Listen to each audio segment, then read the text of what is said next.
Hello friend, आज म तपाईहरुलाई इम्युनाइजेसनको बारेमा चाहिँ पढाउन गइरहेको छु। इम्युनाइजेसन चाहिँ के कसलाई भन्ने र के हो र कस्तो कसरी चाहिँ युज गर्ने भन्ने कुरा र के कस्तो चाहिँ इम्युनाइजेसनमा चाहिँ कस्तो चाहिँ क्वेशनहरु चाहिँ लोकसेवामा आउन सकिन्छ भन्ने कुरा आज म यस भिडियो मार्फत चाहिँ चर्चा गर्नेछु। त्यसकारण यो भिडियोलाई चाहिँ नस्क्रिप गरिकन चाहिँ तपाईहरु यो पुरा भिडियो चाहिँ हेर्दिनु होला। हेर्नुस्, सर्वप्रथम इम्युनाइजेसन भनेको के हो भनेपछि जुन हाम्रो बच्चा मतलब 5 वर्ष अन्डरको चिल्ड्रेन या त प्रेग्नेन्सी अवस्थामा चाहिँ त्यो इम्युनिटी चाहिँ जुन हाम्रो इम्युनिटी छ त्यो इम्युनिटीलाई चाहिँ स्ट्रङ गर्नको लागि ताकि चाहिँ त्यो जुन खोपहरु दिइरहेको हुन्छ त्यो खोप विरुद्धको जुन विरुद्धको चाहिँ कुनै रोगको विरुद्धको चाहिँ दिइरहेको छ भने त्यो रोगहरु चाहिँ नलागोस्, तुरुन्तै नहोस् भनेपछि इम्युनिटी चाहिँ स्ट्रङ गर्नलाई चाहिँ इम्युनाइजेसन चाहिँ दिइन्छ। अर्को कुरा अब हामी पढ्छौँ, सर्वप्रथम चाहिँ हामी बीसीजी भन्ने दिन्छौँ। हेर्नु, बीसीजी चाहिँ दिन्छौँ। बीसीजी अब बीसीजी को चाहिँ फुल फर्म के हो त्यो पनि आउन सकिन्छ, त्यो चाहिँ लोकसेवामा चाहिँ आउन सकिन्छ, एक्जाममा पनि सोध्न सकिन्छ। बीसीजी मा चाहिँ यसको फुल फर्म हेर्दाखेरि ब्यासिली क्यालमिटी ग्युरियन भन्ने हुन्छ। त्यो यसको चाहिँ फुल फर्म भइहाल्यो।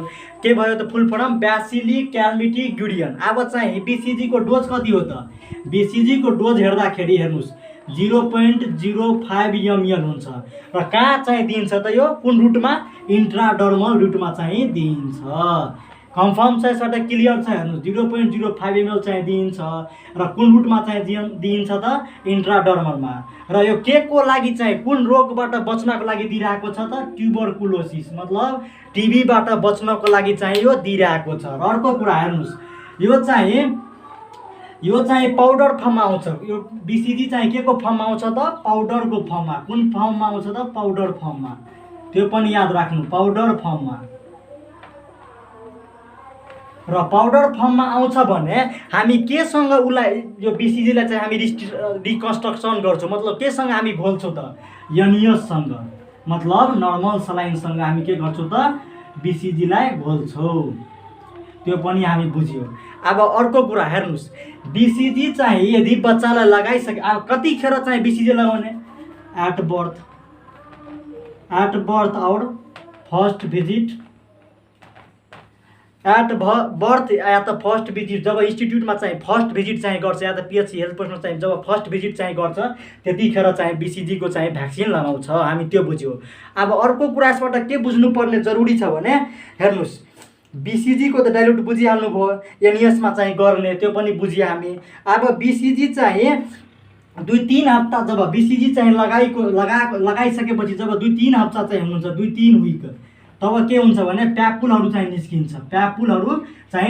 र अर्को कुरा, र 3 देखि 5 हप्तामा चाहिँ के हुन्छ भने 3 देखि 5 हप्तामा चाहिँ जुन अल्सर भएको हुन्छ, कहाँ लगाउँछौँ हामी त? यहाँ लगाउँछौँ। प्यापुल चाहिँ भएको हुन्छ नि, यसरी यहाँ देखाइरहेको हुन्छ हातमा। 3 देखि 5 हप्तामा के हुन्छ भने अल्सर चाहिँ हिलिङ, मतलब जुन अल्सर भएको हुन्छ त्यो आफै चाहिँ निको हुन थाल्छ। र अर्को कुरा, 8 देखि लिएर 12 हप्तामा चाहिँ के हुन्छ भने 8 देखि लिएर 12 हप्तामा चाहिँ स्कार चाहिँ फर्मेसन हुन्छ। हाम्रो चाहिँ यहाँ स्कार फर्मेसन भएको कति दिन हो त? बीसीजी लगाएको चाहिँ बीसीजी लगाइसकेपछि 8 देखि 12 हप्तामा चाहिँ हाम्रो जुन हातमा चाहिँ स्कार फर्मेसन हुन्छ त्यो चाहिँ स्कार फर्मेसन भएको हुन्छ। त्यो हामी बुझ्यौ। अर्को कुरा के हुन्छ भने हेर्नुस्, एट बर्थमा पनि बुझिहाल्ने, एट फर्स्ट भिजिटमा लगाउने, 2 देखि 3 हप्तामा प्यापुल फर्मेसन हुन्छ, 3 देखि 5 हप्तामा चाहिँ अल्सर हिलिङहरु हुन्छ। अब एकचोटि म अझै तपाईहरुलाई बुझाइदिन्छु, अझै छ यसमा, अझै बुझ्नुपर्ने छ। हेर्नु, बीसीजीबाट मात्र हो यति।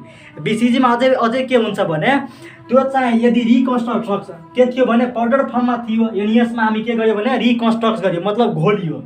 र घोलेको 4 आवरणमा चाहिँ लगाइसक्नु पर्ने। घोलेको चाहिँ 4 बिफोर, मतलब 4 आवर बिफोर, मतलब 4 आवर भन्दा अगाडि नै त्यो घोलेको चाहिँ त्यो लगाइहाल्नु पर्ने, लोड गरेको चाहिँ भ्याक्सिन लगाउनु पर्ने। नत्र भए यदि 4 to 6 आवर भइहाल्यो भने हामी यो भ्याक्सिनलाई के गर्ने त? कचरामा गएर फ्याक्नु पर्ने हुन्छ, नत्र भए पेसेन्टको डेथ पनि हुन सक्छ। त्यसैले के गर्ने? लोड गरेको 4 घण्टा अगाडि नै हामी लगाइहाल्ने। यदि 4 देखि 6 घण्टा भइहाल्यो भने त्यो हामी के गर्ने त? यो भ्याक्सिनलाई सुड बी फेक्ने, मतलब के बुझ्यो त? यदि 4 घण्टादेखि 6 घण्टा भइहाल्यो भने त्यो भ्याक्सिन हामी फ्याँक्दिने। अब हेर्नु, एकचोटि म अझै तपाईहरुलाई भनिदिइरहेको छु। हेर्नुस्, BCG को फुल फर्म चाहिँ ब्यासिली क्यालमिटी गुरियन हो र यसमा चाहिँ 0.05 ml चाहिँ डोज हो। यो चाहिँ पाउडर फर्ममा पाउँछ। पाउडर फर्ममा भएको हुनाले चाहिँ एनियसमा चाहिँ एनियस लिएर चाहिँ हामी घोल्छौँ र एनियसमा भनेको नर्मल सलाइन हो। त्यो त बुझ्छ होला नि, एनियस भनेको नर्मल सलाइन हो र घोलेको 4 घण्टामा हामीलाई चाहिँ युज गर्नुपर्छ। यदि हामी 4 घण्टादेखि 6 घण्टा भइहाल्यो भने त्यो भ्याक्सिनलाई के गर्नुपर्छ त फ्याँक्नुपर्छ। त्यो बुझ्यो। कतिखेर लगाउने त एट बर्थको टाइममा र फर्स्ट भिजिट जतिखेर इन्स्टिट्युटमा हुन्छ। इन्स्टिट्युट भनेको फेरि स्कुल कलेज होइन, इन्स्टिट्युट भनेको PHC हेल्थ पोस्ट हो। अब त्यो 2-3 हप्तामा के हुन्छ भने प्यापुल चाहिँ डेभलप हुन्छ। लगाएको 2-3 हप्तामा, 3 देखि 5 हप्तामा चाहिँ अल्सर जुन भएको हुन्छ त्यो चाहिँ हिलिङ हुन्छ र 8 देखि 12 हप्तामा चाहिँ स्कार फर्मेसन हुन्छ।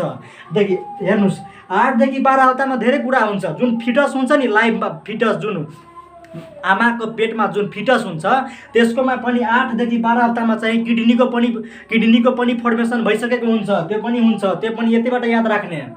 त्यो पनि लोकसेवाको कोही छैन, कतिमा चाहिँ किडनीको फर्मेसन हुन्छ, त्यो हामी बुझ्यो। हेर्नुहोस्, अब हामी पढ्छौँ के त, अब यसपछि हामी पढ्छौँ तपाईँको अब चाहिँ हामी पढ्छौँ के त सेकेन्ड भ्याक्सिनमा। सेकेन्ड भ्याक्सिनमा हेर्नु DPT प्लस 3वटा हुन्छ। त्यसैले यसलाई चाहिँ कम्बाइन्ड भ्याक्सिन चाहिँ बनेर पनि भन्छ। DPT हुन्छ हेपाटाइटिस B प्लस HIV। अब हेर्नुहोस्, DPT plus hepatitis B plus HIV। D भनेको डिप्थेरिया, T भनेको पर्टुसिस, T भनेको टेटनस, हेपाटाइटिस B भइहाल्यो, इन्फ्लुएन्जा B भइहाल्यो। बुझ्नुभयो? यसबाट क्लियर छ के को विरुद्धमा दिइन्छ त? Diphtheria, pertussis, tetanus, hepatitis B, Haemophilus influenza B को विरुद्धमा चाहिँ यो भ्याक्सिन चाहिँ दिइन्छ। यो भ्याक्सिनलाई हामी के भन्छौँ त? कम्बाइन्ड भ्याक्सिन भनेर भन्छौँ। के भन्छौँ त? कम्बाइन्ड भ्याक्सिन चाहिँ भनेर यो भ्याक्सिनलाई चाहिँ भन्छौँ। अर्को कुरा, पेन्टाभाइलेन्ट भ्याक्सिन पनि भन्छौँ।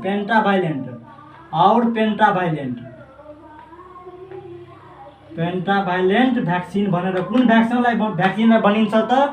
DPT, hepatitis B, influenza B भ्याक्सिनलाई चाहिँ हामी पेन्टाभाइलेन्ट भ्याक्सिन पनि भनेर भन्छौँ। यो कस्तो भ्याक्सिन हो त? कम्बाइन्ड भ्याक्सिन हो यो चाहिँ।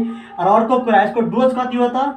0.5 ml। अर्को कुरा, यसको डोज चाहिँ 0.5 ml हो र यो कहाँ दिइन्छ त? कुन रुटमा त? इन्ट्रामस्कुलर रुटमा चाहिँ दिइन्छ। त्यो हामी बुझ्यो। अर्को कुरा, यो कस्तो हो त? हिट सेन्सिटिभ हो कि कोल्ड सेन्सिटिभ हो? यो चाहिँ तपाईँको यो जुन DPT छ नि, DPT चाहिँ कोल्ड कम्प्रेसन हो। हेर्नुहोस्, DPT के हो त? कोल्ड कम्प्रेसन हो। DPT कस्तो हो त? DPT तपाईँको कोल्ड कम्पार्टमेन्टमा चाहिँ राखिन्छ। कहाँ राखिन्छ त? Cold compartment. त्यसको चाहिँ डिग्री कति हुनु पर्यो त? 2 देखि लिएर 8 डिग्री चाहिँ 8 डिग्री सेल्सियसमा चाहिँ राखिन्छ DPT भ्याक्सिन। र कति डोजमा लगाइन्छ त? यो 3 डोजेसमा चाहिँ त्यो DPT vaccine hepatitis B, Haemophilus influenza B चाहिँ लगाइन्छ। त्यो हामी बुझ्यो 3 डोजमा। र कतिमा त?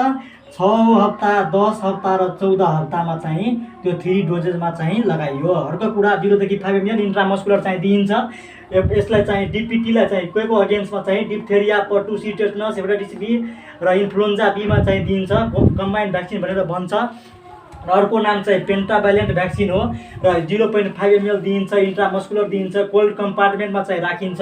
कोल्ड कम्पार्टमेन्टमा चाहिँ यो भ्याक्सिन राखिन्छ 2 देखि 8 डिग्री सेल्सियसमा। 3 डोजेसमा चाहिँ दिइन्छ। 6 to 8, 6, 10 र 14 विकमा चाहिँ दिइन्छ। र यसको चाहिँ यो कहाँ दिइन्छ त? इन्ट्रामस्कुलरमा चाहिँ दिइन्छ। र अर्को कुरा, यसको साइड इफेक्ट के छ त? साइड इफेक्ट चाहिँ यसले स्वेलिङ गराउँछ। के गराउँछ त? स्वेलिङ गराउँछ। यदि कसैलाई भयो र स्वेलिङ भयो भनेपछि यो नर्मलै हो भन्ने कुरा बुझ्नुपर्छ। त्यो हामी बुझ्यो, स्वेलिङ गराउँछ यसले।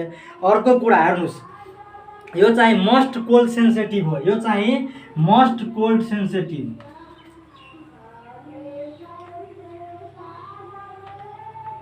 सेन्सिटिभ भन्नाले के हो त? मतलब खराब हुनु। Must cold sensitive. यदि चिसोमा चाहिँ यदि राखिदियो भने के हुन्छ त? यो जम्छ, मतलब खराब भएर चाहिँ जान्छ। यो चाहिँ मस्ट कोल्ड सेन्सिटिभ हो। के हो त? DPT चाहिँ मस्ट कोल्ड सेन्सिटिभ हो। अर्को कुरा हेर्नुहोस्, DPT जुन छ हैन, DPT चाहिँ पर्टुसिसलाई चाहिँ हटाइदिन्छ। 2टा डोज दिएर 2 वर्ष यदि पछाडि पड्यो भने त्यो नेक्स्ट डोजमा चाहिँ हटाइदिन्छ, रिप्लेस गरिदिन्छ। अब मतलब 2 इयर भन्दा अगाडि चाहिँ पर्टुसिसलाई निकालेर टिडी मात्र लगाउँछ। किन लगाउँछ भने हेर्नुहोस्, जुन पर्टुसिस छ नि, पर्टुसिस त्यो चाहिँ मोस्ट पिरिभाइलेन्ट हुन्छ। 2 वर्ष मुनि बच्चालाई चाहिँ बढी पिरिभाइलेन्ट हुन्छ। त्यसैले चाहिँ पर्टुसिसलाई हटाएर र टिडी मात्र लगाउँछ। 2 वर्षभन्दा यदि अगाडि आयो भने त्यो मतलब मात्र टिडी मात्र लगाउँछ। किन टिडी मात्र लगाउँछ भने पर्टुसिसलाई किन हटायो भने त्यो चाहिँ मोस्ट पिरिभाइलेन्ट कतिमा हुन्छ त 2 वर्षभन्दा मुनिको बच्चामा चाहिँ बढी देखेका हुनाले चाहिँ पर्टुसिसलाई निकालेर टिटनस डिप्थेरियाको मात्र लगाउँछ। त्यो बुझ्यो हामी। अर्को कुरा हेर्नुहोस्, अर्को कुरा के बुझ्नुपर्छ यसैमा बुझ्दाखेरि के हुन्छ भने हेर्नुहोस्, यो चाहिँ इन्ट्रामस्कुलर कहाँ त थाइमा चाहिँ लगाउँछ। र अर्को कुरा अझै यसमा के याद राख्नु, यसमा चाहिँ यो मोर पिरिभाइलेन्ट हुन्छ बिफोर 2 इयरमा, त्यसैले चाहिँ यो निकालिदिएको हो। र अर्को यसको चाहिँ डोज हेर्दाखेरि हेर्नुहोस्, यो सरी यहाँ चाहिँ 0.1 हुन्छ, 0.1 हुन्छ र 2 ड्रपमा चाहिँ दिइन्छ। कतिमा दिइन्छ त 2 ड्रपमा चाहिँ दिइन्छ। र यसको चाहिँ डोज हेर्दाखेरि कति हुन्छ त, डोज पनि कहिलेकाहीँ सोधिन्छ। यदि डिपिटीको चाहिँ यदि डोजहरू सोधियो भने हामी चाहिँ के लेख्छौँ त 20 डोजमा चाहिँ दिइन्छ, 20 डोजेजमा चाहिँ दिइन्छ भन्ने कुरा यसबाट प्रष्ट भयो। अर्को कुरा हेर्नुहोस्, त्यो बुझ्यो। यदि कुनै बच्चाको चाहिँ वेट मानौ बच्चाको वेट चाहिँ लेस देन 2 kg छ भने हामी डिपिटीको भ्याक्सिन लगाउन मिल्दैन। र अर्को कुरा यदि हेपाटाइटिस बी को भ्याक्सिन चाहिँ लगाउन मिल्दैन। मतलब कुनै यदि बच्चाको वेट चाहिँ 2 kg भन्दा कम छ भने हेपाटाइटिस बी को चाहिँ भ्याक्सिन लगाउन मिल्दैन। अब भनेपछि यदि कुनै महिलामा चाहिँ एचआइभी पोजिटिभ देखियो या त हेपाटाइटिस बी को त दिनु पर्यो। अब हेपाटाइटिस बी सँगै हामी कुन भ्याक्सिन दिन्छौँ त, हेपाटाइटिस बी प्लस इम्युन दिन्छौँ। मतलब हेपाटाइटिस बी सँगै इम्युनोग्लोबिन चाहिँ हामी दिन्छौँ। यहाँबाट के बुझ्नुभयो भने हेर्नुहोस्, यदि बच्चाको वजन यदि 2 kg भन्दा कम छ भने हामी हेपाटाइटिस बी दिन मिल्दैन। यदि तैपनि यदि आमालाई चाहिँ हेपाटाइटिस बी या त एचआइभी पोजिटिभ मजर छ भने चाहिँ हामी हेपाटाइटिस साथमा इम्युनोग्लोबिन दिन्छौँ। इम्युनोग्लोबिन तुरुन्तै किन दिइहाल्छ भने त्यो चाहिँ तुरुन्तै काम गराउँछ, तुरुन्तै चाहिँ काम गराइदिन्छ। त्यसैले चाहिँ हामी के गर्छौँ त, यो तुरुन्तै चाहिँ हामी दिन्छौँ। अर्को चाहिँ यसको साइड इफेक्ट पनि पढिहाल्यो हामी। र त्यसलाई डिपिटीलाई चाहिँ किन रिप्लेस गरिदिन्छ, डिपिटीलाई रिप्लेस गरेर डिटी किन हाल्छ भने 2 वर्ष मतलब बिकज पर्टुसिस मोर कमन कतिमा हुन्छ त 2 वर्षभन्दा अगाडि नै बेसी मतलब बढी पिरिभाइलेन्ट डेटमा चाहिँ भइरहेको हुन्छ। त्यो बुझ्यो। एकचोटि म अझै फेरिदेखि दिइरहेको छु। Hepatitis B, DPT, hepatitis B र एचआइभी मतलब एचआइभी भनेको हेमोफिलस इन्फ्लुएन्जा बी को एगेन्स्टमा यसलाई चाहिँ हामी कम्बाइन्ड भ्याक्सिन भनेर भन्छौँ। र अर्को चाहिँ पेन्टाभाइलेन्ट भ्याक्सिन भनेर भन्छौँ। र यसको यो के को विरुद्धमा दिइन्छ त, diphtheria, pertussis, tetanus, hepatitis B, influenza B को एगेन्स्टमा चाहिँ हामी दिन्छौँ। यो 2 ड्रपमा चाहिँ दिइन्छ 0.1 ml मा। इन्ट्रामस्कुलर कहाँ त थाइमा दिइन्छ, इन्ट्राग्लुटियलमा चाहिँ दिइन्छ। कोल्ड कम्पार्टमेन्टमा चाहिँ राखिन्छ 2 देखि 18 मा। यदि र यो भ्याक्सिनको बारेमा एउटा कुरा अझै बुझिहाल्नु, यो चाहिँ यदि फ्रिज भइहाल्यो मानौ जमिहाल्यो भने यो हलाएर या त घाममा लगेर एकैचोटि दिएर सेकाएर त्यसपछि नदिने। एकैचोटि यदि फ्रिज भइहाल्यो भने यदि जमिहाल्यो भने चाहिँ त्यो भ्याक्सिनलाई के गर्ने, हामी लोड गरेको भ्याक्सिनलाई फ्याँक्दिने, यो नलगाउने। यदि त्यो जाम पनि लिन सक्छ त्यस कारण चाहिँ हामी त्यो नलगाउने। अर्को कुरा त्यो पनि बुझिहाल्नु, कोल्ड कम्पार्टमेन्टमा राख्दा कतिमा त 2 देखि 8 डिग्री सेन्टिग्रेडमा चाहिँ राख्ने, 20 डोजमा चाहिँ दिने, 3 डोजमा चाहिँ लगाइन्छ। यसको चाहिँ डोज निकाल्दाखेरि 0.1 ml हुन्छ भने हेर्नुहोस् यसको त आफै निस्किन्छ। 2 ड्रपमा चाहिँ दिन्छ भने कति भयो त हेर्नुहोस् 20 मा भयो। त्यो पनि हामी बुझ्यो। 2 ड्रपमा चाहिँ दिन्छ भने 0.1 ml त 20 डोज भयो। अर्को कुरा 3 डोजेजमा कतिमा दिइन्छ त हेर्नुहोस् 6, 10, 14 हप्तामा चाहिँ दिइन्छ। यसको साइड इफेक्ट हेर्दाखेरि के हो त, मोस्ट कमन स्वेलिङ हुन्छ। र अर्को कुरा वेट कम छ भने चाहिँ नदिने। यदि एचआइभी पोजिटिभ मदर छ भने हेपाटाइटिस बी साथ चाहिँ इम्युनोग्लोबिन चाहिँ हामी दिन्छौँ। त्यो हामी बुझ्यौँ। अब अर्को कुरा हेर्नुहोस्, अब चाहिँ हामी के पढ्छौँ त, अब हामी पढ्छौँ पोलियो भ्याक्सिनको बारेमा। हेर्नुहोस् पोलियो चाहिँ 2टा हुन्छ, एउटा हुन्छ ओपिभी ओरल पोलियो भ्याक्सिन, एउटा हुन्छ आइपिभी। अब यो चाहिँ जुन छ आइपिभी जुन छ हेर्नुहोस् त्यो पनि लोकसेवा क्वेसन हो। आइपिभी भनेको चाहिँ किल्ड भ्याक्सिन हो। कस्तो हो त आइपिभी भनेको किल्ड भ्याक्सिन हो। ओपिभी भनेको चाहिँ लाइभ भ्याक्सिन हो, लाइभ एटुनेटेड भ्याक्सिन हो, लाइभ एटुनेटेड भ्याक्सिन हो। त्यो हामी बुझ्यो। यो कस्तो हो त आइपिभी भनेको किल्ड भ्याक्सिन हो र ओपिभी भनेको कस्तो हो त लाइभ एटुनेटेड भ्याक्सिन हो। हामी त्यो बुझ्यो। अब हेर्नुहोस्, अब हामी चाहिँ ओपिभी पहिला पढ्छौँ। हेर्नु, ओपिभी ओरल पोलियो भ्याक्सिनको बारेमा पहिला पढ्छौँ। ओरल पोलियो भ्याक्सिनलाई चाहिँ हेर्नुहोस् हामी के बुझ्यो भने ओपिभीलाई चाहिँ सबिन भनेर भन्छ र यो चाहिँ लाइभ भ्याक्सिन हो, लाइभ एटुनेटेड भ्याक्सिन हो। जुन आइपिभी हो चाहिँ त्यो चाहिँ के हो त त्यसलाई चाहिँ हामी साल्क भनेर भन्छौँ। ओपिभी हेर्नु, ओपिभीलाई चाहिँ हामी कस्तो हो त लाइभ एटुनेटेड भ्याक्सिन हो र आइपिभी भनेको कस्तो हो त किल्ड भ्याक्सिन हो। त्यो हामी बुझ्यो। र ओपिभीलाई हामी के भन्छौँ त सबिन भनेर चाहिँ भन्छौँ र अर्को चाहिँ आइपिभीलाई हामी के भन्छौँ त साल्क भनेर चाहिँ भन्छौँ। हामी त्यो बुझ्यो। अब हामी एउटा एउटा गरेर चाहिँ पहिला हामी ओपिभीको बारेमा पढ्छौँ र त्यसपछि चाहिँ हामी आइपिभीको बारेमा चाहिँ पढ्छौँ। हेर्नुहोस्, जुन ओपिभी या त पोलियो जुन छ त्यो चाहिँ के को विरुद्धमा चाहिन्छ, के को विरुद्धलाई दिइन्छ त एगेन्स्ट, के को एगेन्स्टमा चाहिँ दिइन्छ त के को एगेन्स्टमा चाहिँ दिन्छ पोलियोमिलाइटसको एगेन्स्टमा चाहिँ, पोलियोमिलाइटसको एगेन्स्टमा चाहिँ यो दिइन्छ। त्यो हामी बुझ्यो। के को एगेन्स्टमा त पोलियोमिलाइटसको एगेन्स्टमा। यो कस्तो कुन रुटमा चाहिँ दिइन्छ त पर ओरल चाहिँ दिइन्छ। के कस्तो त पर ओरल चाहिँ दिइन्छ। त्यो हामी बुझ्यो। अर्को कुरा हेर्नुहोस्, अर्को कुरा के हामी बुझ्यौँ भने यो कस्तो रुटबाट चाहिँ सर्छ भनेपछि पोलियो चाहिँ कस्तो रुटबाट चाहिँ सर्छ भनेपछि ट्रान्सफर कुन रुटबाट हुन्छ भन्दाखेरि यो हुन्छ फिक्को ओरल रुटबाट। फिक्को ओरल रुटबाट चाहिँ यो सर्ने गर्दछ। त्यो हामी पनि बुझिहाल्यौँ। फिक्को ओरल रुटबाट चाहिँ यो सर्ने गर्छ। यो कति दिने त 2 to 3 ड्रप चाहिँ दिन्छौँ हामी। र अर्को कुरा कति समयमा चाहिँ दिन्छौँ त 6, 10 र 14 हप्तामा चाहिँ यो हामी दिने गर्दछौँ।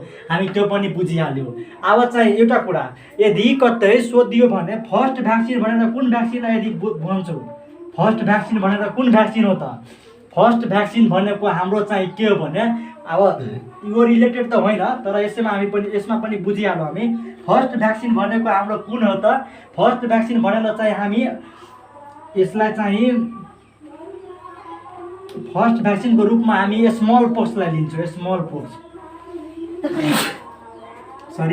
पोक्सलाई चाहिँ हामी लिन्छौँ फर्स्ट भ्याक्सिनको रूपमा।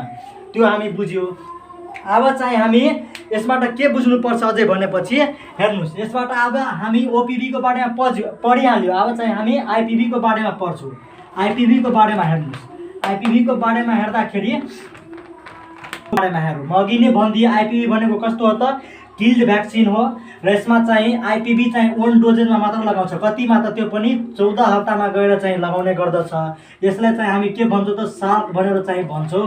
त्यो पनि हामी यसबाट कन्फर्म छौँ र पोलियोमाइलाइटिसको विरुद्धमा पनि यसलाई हामी दिन्छौँ भन्ने कुरा चाहिँ बुझ्यो। आइपिभी चाहिँ इन्ट्रामस्कुलर चाहिँ दिन्छ र यसको डोजेज कति त 0.5 ml चाहिँ दिइन्छ। हामी आइपिभीको बारेमा पनि पढिहाल्यौँ। अब हामी के को बारेमा पढ्छौँ त हेर्नुहोस्, अब हामी चाहिँ पिसिभीको बारेमा। पिसिभीमा चाहिँ के हुन्छ भने न्युमोकोकल कन्जुगेटिभ भ्याक्सिन भनेको यसको फुल फर्म हो। पिसिभी चाहिँ निमोनियाको विरुद्धमा चाहिँ दिइन्छ र यो चाहिँ कति डोजमा दिइन्छ त 0.5 ml मा। र कहाँ दिइन्छ त कहाँ इन्ट्रामस्कुलर चाहिँ यो रिकमेन्डेड गरिन्छ। के को विरुद्धमा त निमोनियाको विरुद्धमा चाहिँ यो दिइन्छ र कतिमा त 6, 10 र 14 हप्तामा चाहिँ यो लगाउने गर्दछ। हामी त्यो बुझ्यौँ। मेजलेस र रुबेलाको बारेमा चाहिँ पढ्न गइरहेछौँ। यो एमआर भनेको चाहिँ के हो त मेजलेस र रुबेला हो। फेरि मिस्टर नसम्झनु, एमआर भनेको के हो त मेजलेस र रुबेलाको विरुद्धमा चाहिँ हामी दिइरहेछौँ। अब यो पनि चाहिँ पाउडरको फर्ममा पाउँछ। कस्तो फर्ममा पाउँछ त पाउडरको फर्ममा चाहिँ पाउँछ। र हामी यसलाई चाहिँ केसँग रिकन्स्ट्रक्सन गर्छौँ भने केसँग घोल्छौँ भनेपछि अघि हामी बिसिजीलाई केसँग घोलेको थियो भनेपछि एनएससँग। अब यसलाई हामी चाहिँ डाइल्युटेड वाटरसँग हामी घोल्छौँ। त्यो मेजलेस रुबेलाको जुन पाउडर फर्ममा जुन आएको हुन्छ त्यसलाई हामी रिकन्स्टिट्युट केले गर्छौँ त त्यो डाइल्युट वाटरले चाहिँ हामी गर्छौँ। त्यो हामी बुझ्यौँ।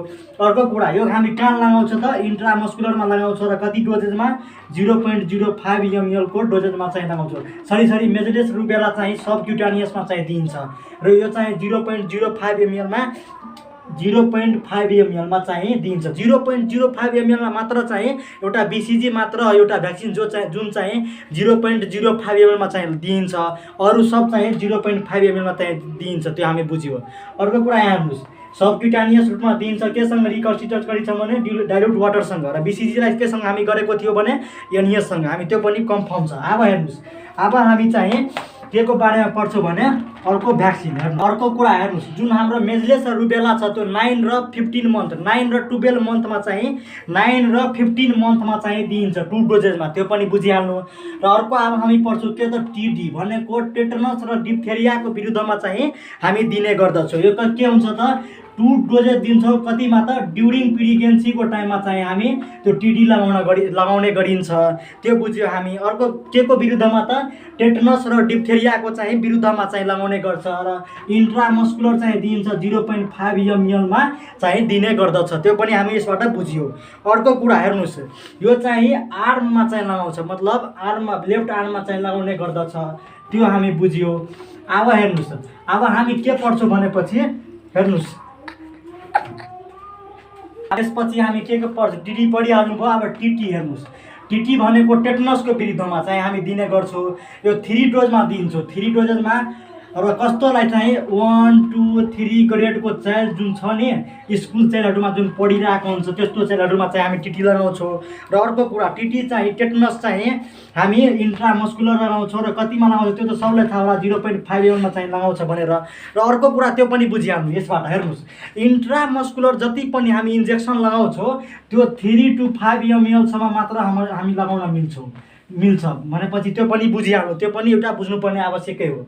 यदि हामी इन्ट्रामस्कुलर केही कुरा लगाउँछौँ भने 3 देखि 5 ml चाहिँ हामी मात्र लगाउन मिल्छ हामीलाई, यति चाहिँ रिकमेन्डेड। अब जबरजस्ती तपाईँ जति पनि लगाउन मिल्छ, तर चाहिँ एउटा अनुसारले चाहिँ पर डेको अनुसारले 3 देखि 5 ml चाहिँ मात्र लगाउन चाहिँ मिल्छ, त्यो हामी बुझ्यौँ। अब हामी के पढ्छौँ भनेपछि जापानिज इन्सेफेलाइटिस। हेर्नुहोस्, जापानिज इन्सेफेलाइटिस, GE भनेको जापानिज इन्सेफेलाइटिस। जापानिज इन्सेफेलाइटिस चाहिँ 12 र 23 मन्थमा चाहिँ दिने गर्दछ, 12 र 23 मन्थमा चाहिँ दिन्छ। जापानिज इन्सेफेलाइटिस पनि सबक्युटानियस रुटमा चाहिँ दिइन्छ, त्यो हामी बुझ्यो। अर्को कुरा 0.5 ml मा चाहिँ दिइन्छ, सबक्युटानियस 0.5 ml, र लेफ्ट आर्ममा चाहिँ दिइन्छ, लेफ्ट आर्ममा चाहिँ दिइन्छ, त्यो हामी यसबाट कन्फर्म बुझ्यो। अब हेर्नुहोस्, यसै भिडियो मार्फत म तपाईँहरूलाई लाइभ एटुनेटेड भ्याक्सिन कुन हो र चाहिँ त्यो अर्को भिडियोमा म तपाईँहरूलाई लाइभ एटुनेटेड भ्याक्सिन चाहिँ कसरी बुझ्ने, ट्रिकी अनुसारले किल्ड भ्याक्सिन र अर्को चाहिँ तपाईँको टक्सिड चाहिँ कसरी छुट्याउने भन्ने कुरा म निमोनिक साथ म तपाईँहरूको योभन्दा अगाडि भिडियोमा बताउने छु।